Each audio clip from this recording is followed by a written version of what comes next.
And this pattern is always the same? With few variations.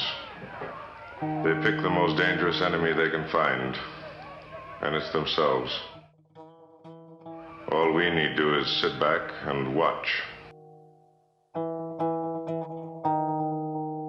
Good evening, everyone. I apologize. This video has taken me a little while to make.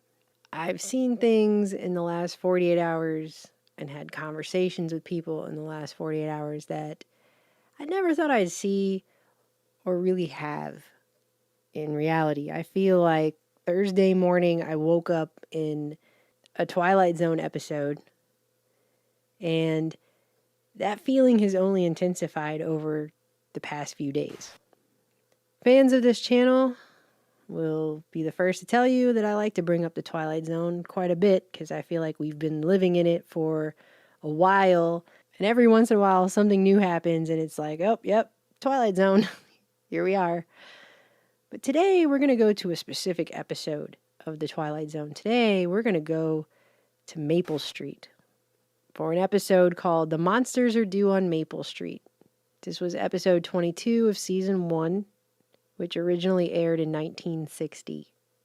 It begins with your average, idyllic, suburban American neighborhood with your picket fences on your tree-lined street where people are hanging out on their porches and kids are playing, and there's the ice cream truck and people are barbecuing. You know, your average, idyllic, suburban neighborhood. But then all of a sudden, a shadow passes overhead, and there's a flash of light and a loud noise, and everyone sees it, and they all think, oh, it must just be a shooting star. But then the power goes out, and the cars won't start, and the phones don't work, and suddenly everyone's in the street wondering what the hell's going on. And people start throwing out ideas and assuming things. And one kid talks about how he read about alien invasions. And there's the one guy who's trying to tell everyone to calm down, but people start getting all suspicious of each other, and they start throwing out accusations, trying to use things against each other, trying to read into everything. And as it starts to get dark, people start to get more freaked out. One of the people from the neighborhood actually warns everyone that if you just start trying to look for a scapegoat, everyone's going to eat each other alive. So they actually say that. But as the night continues, people start panicking. People start pointing fingers at each other left and right. Everything starts to devolve into chaos. Then all of a sudden the lights start flashing off and on, and everyone starts going completely hysterical because they've now been primed and they're completely flipping out. Everyone it devolves into a full-on riot. People start throwing bricks through each other's windows and screaming at each other and fighting in the streets, and the whole thing just breaks completely down. Social cohesion gone. Everyone is just primal.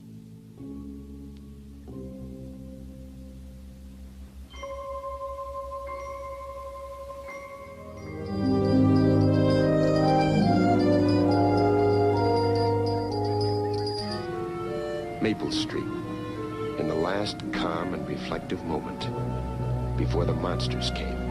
At the sound of the roar and the flash of light, it will be precisely 6:43 p.m. on Maple Street.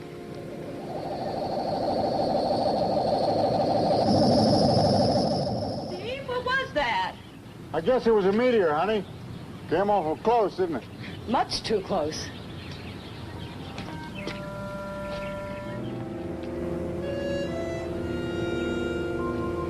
Steve, the power's off. I had the soup on the stove, and the stove just stopped working. I'll cut across the backyard, see if the power is still on Floral Street. I'll take a run downtown. Maybe I can get it straightened out. Yeah. Mr. Brand? Mr. Brand, please don't leave here. You might not even be able to get to town. It was that way in the story. Nobody could leave. They sent 4 people, a mother and a father and 2 kids who looked just like humans. But they weren't.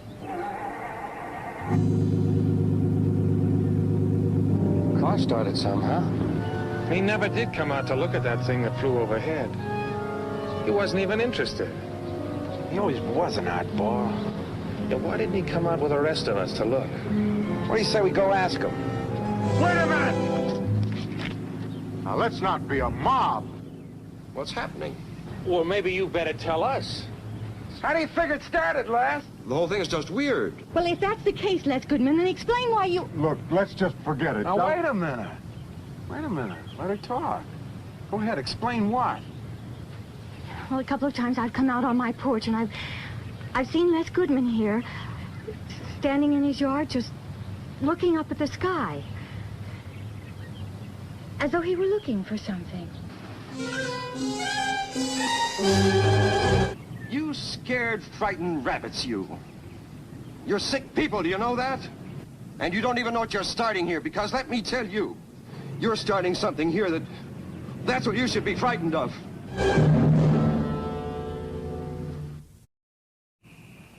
Yeah, I think maybe everything might as well come out now. Your wife's been doing a little talking, Steve, about some of the odd things you've been doing. Go ahead. What's my wife said? Let's get it all out. Let's pick out every idiosyncrasy of every man, woman, and child on this whole street. You're all set to find a scapegoat. You're all desperate to point some kind of a finger at a neighbor. Well, there's no need getting so upset, Steve.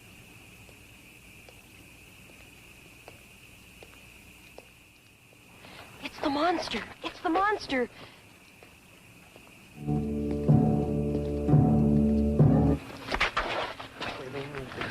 What a shotgun. Would somebody think a thought around here? What good is a shotgun? Don't talk, Steve. You're gonna talk us right into a grave. You'd let whatever's out there walk right over us, wouldn't you? Well, some of us won't.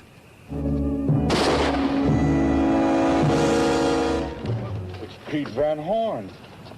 Charlie, you killed him. How was I supposed to know who he was? Didn't know. Look! Charlie, the lights just went on in your house. It's Bob Weaver's house! It isn't Bob Weaver's place. It's Don's house! What's the matter with you people now? Stop!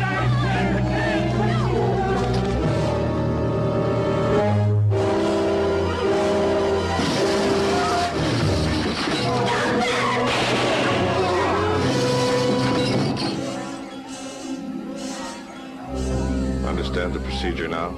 Throw them into darkness for a few hours and then sit back and watch the pattern. They pick the most dangerous enemy they can find, and it's themselves. Then I take it this place is not unique. By no means.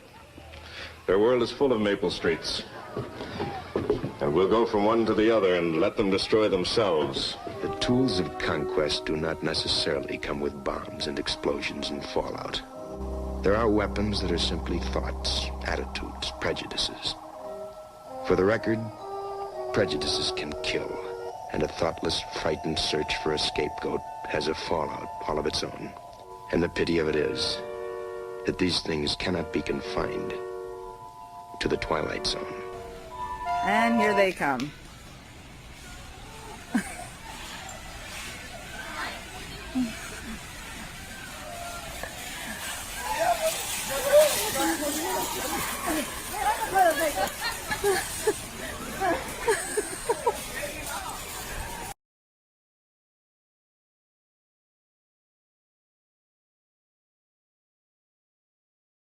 What do you think about this, Nicole? Somebody is going to get hurt.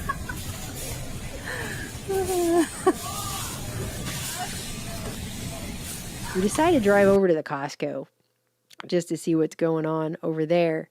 Not only is it the same thing, but they have police stationed at the front door of the Costco. And I didn't find this out until later, but the reason is because people have been beating each other up in these big box stores over, I guess, toilet paper. I don't know. Fights have been breaking out at Costco's and Sam's Clubs and who knows where else over buying things.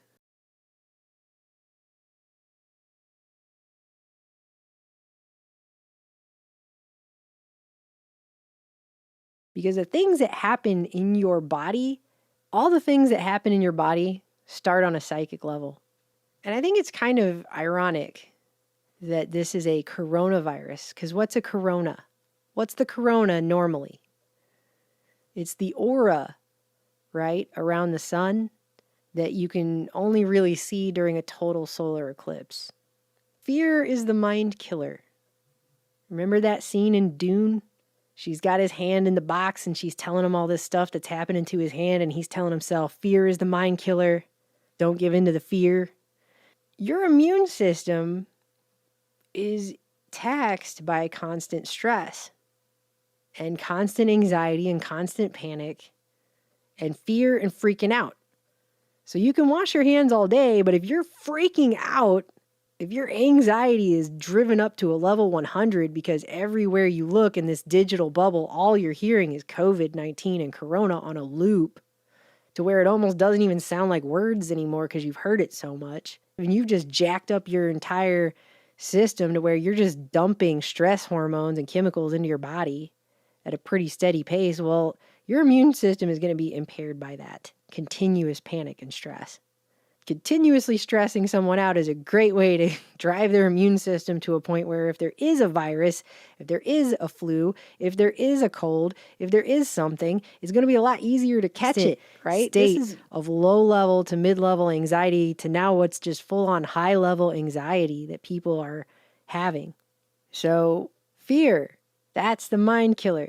And our realities are based on the signals that are sent to our brains from our sense organs to build the perceptions that we have of our reality. So if we're just constantly listening to all this fear about what's gonna happen, not what's happened yet, not what is actually happening physically where you are. I'm talking about the projections and all the constant repeating.